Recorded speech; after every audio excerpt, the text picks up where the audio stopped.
तो आज खास दिन है, विशेष सत्र है। हरदीप सिंह डंग जी हमारे साथ मौजूद हैं। डंग साहब, एक समृद्ध इतिहास, सदस्य से लेकर मंत्री तक आपने तमाम भूमिकाएं इस सदन में निभाई हैं लोकतंत्र के मंदिर में।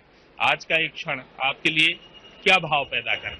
ये मध्य प्रदेश इतिहास के लिए जो चित्रों के माध्यम से आने वाली पीढ़ी को जो बताया जाता है कि हमारा इतिहास ऐसा रहा है, तो आज देखते हुए भावुकता का दिन है कि हमारे जो लीडर ने पुराने टाइम पे जो संघर्ष करके इस मध्य प्रदेश को विकसित राज्य के रूप में एक माला के रूप में पिरोया है, उसमें सभी नेताओं का जो योगदान रहा है वो वास्तव में तारीफ काबिल है।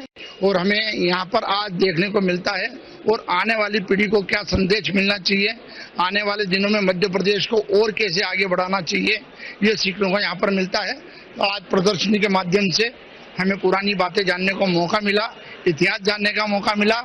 और मेरा सौभाग्य है कि मेरे को विधानसभा में ये चौथी बार विधायक बनने का जो मौका मिला था जनता के माध्यम से, उसमें भी हम और अच्छा क्या कर सकते हैं ये हमें सीखने को मिलता है। और आपको वो चित्र भी देखे होंगे सुहासरा में, जब हरदीप सिंह डंग अपनी सियासत की पारी शुरू कर रहे थे कि मुझे क्या करना है, समाज सेवा, कैसे जनप्रतिनिधि बनना है।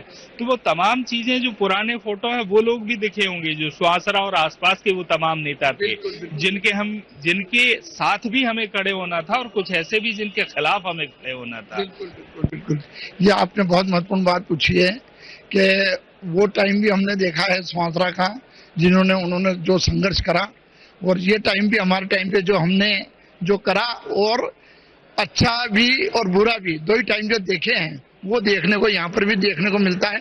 तो ये मैं मानता हूँ कि अच्छी बुरी बातों को उसका एक बीच का रास्ता कि हम और अच्छा क्या कर सकते हैं, ये सीखने को यहाँ पर मिल रहा है। और मुझे गर्व है कि मध्य प्रदेश पूरे हिंदुस्तान में एक उदाहरण बन के एक प्रदेश का राज्य के रूप में जाती है। तो हमें गर्व है कि मध्य प्रदेश के विधानसभा के सदस्य के रूप में काम करने का मौका मिल रहा है। क्योंकि आप चौथी बार सदन में हैं, मंत्री के तौर पर भी भूमिका निभाई। आपसे भी सदस्यों ने प्रश्न किए कि मंत्री जी हमें ये क्यों नहीं देते हो। वो लोग भी यहाँ दिखे होंगे। यहाँ एक भूमिका होती है, एक भूमिका इस तरह की कि मैं पक्ष का हूँ कि मैं विपक्ष का हूँ, ये नहीं सोचना है, बल्कि मैं उस जनता का हूँ जिसने मुझे चुनकर यहाँ भेजा है।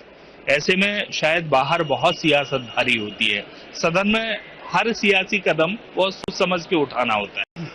ये बात आपका कहना सही है, पक्ष विपक्ष होता है, पर शासन की योजनाएं जब भी बनती है या मंत्री कोई भी होता है तो वो पूरे प्रदेश के लिए होता है।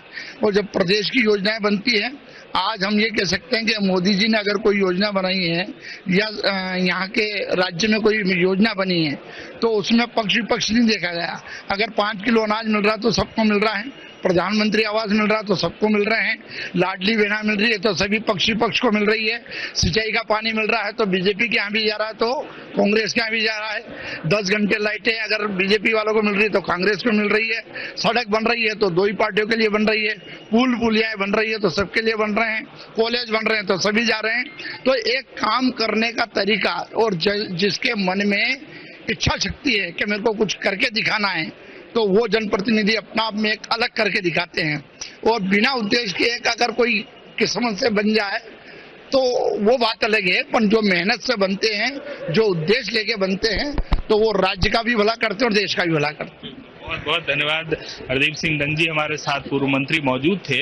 और निश्चित तौर पर ये मध्य प्रदेश की विधानसभा उस सूर्य की तरह है जो अपनी ऊर्जा, अपना उजाला बांटता है सब में और बराबरी से बांटता है। जिसके हिस्से जितना आना चाहिए, जो जितना ले सकता है वो उतना ले भी लेता है। कैमरामैन आदर्श चौधरी के साथ किशोर शर्मा।